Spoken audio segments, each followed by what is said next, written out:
Днес отивам на среща. Ще дойдат да ме вземат след 1 час. Аз нямам прическа, нямам грим. Въобще не съм измислила какво да нося. Положението е много зле. Не знам кой би могъл да ми помогне по-добре в този момент от моя асистент. Това е моя нов Samsung Galaxy Z Flip 7 и е розов.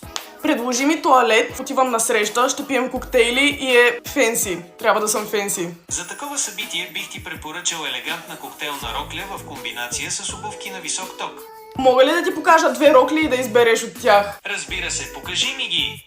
Новата функция на асистента, дами и господа. Цакс, и това ти отваря директно камерата. Можеш директно през камерата да показваш на асистента всичко. Ето това е първата. Тази синя рокля, по-къса, по-лятна. Опция 2 е ето тази черна, дълга и една идея по-елегантна, може би.